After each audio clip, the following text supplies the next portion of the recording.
Hi everyone, I'm Alysa Jen S from ABLS 2-1. Today I'm going to present to you the Krashen's story. Krashen's story has 5 central hypotheses.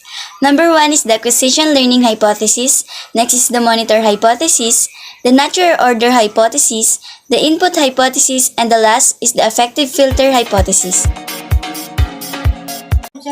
Now let's discuss the first hypothesis, which is the acquisition learning hypothesis.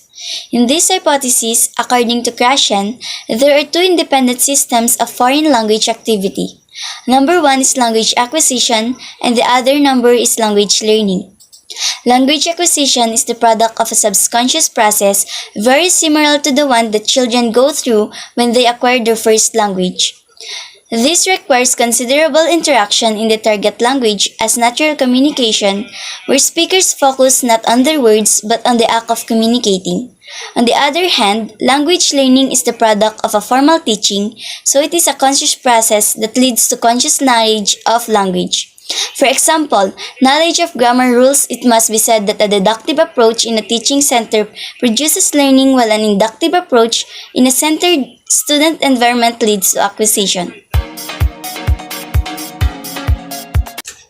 Next, Krashen's hypothesis is the monitor hypothesis.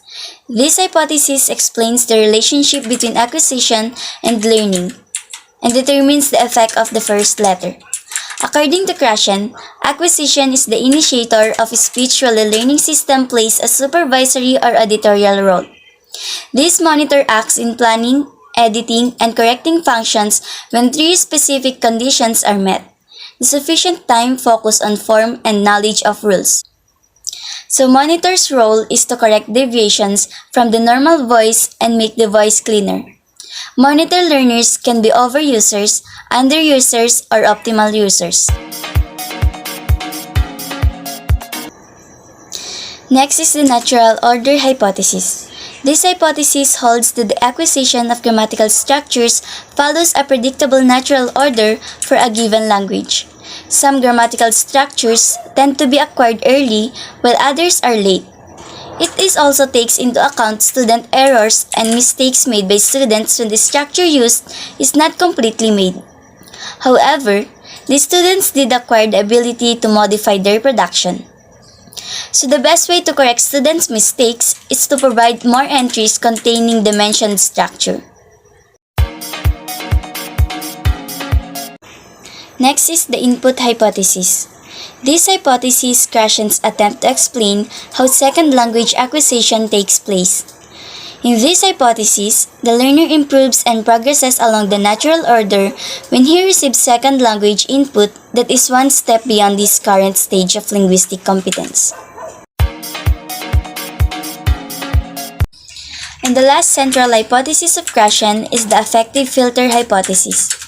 This hypothesis states that a number of affective variables play a supporting role that does not often play a role in second language acquisition.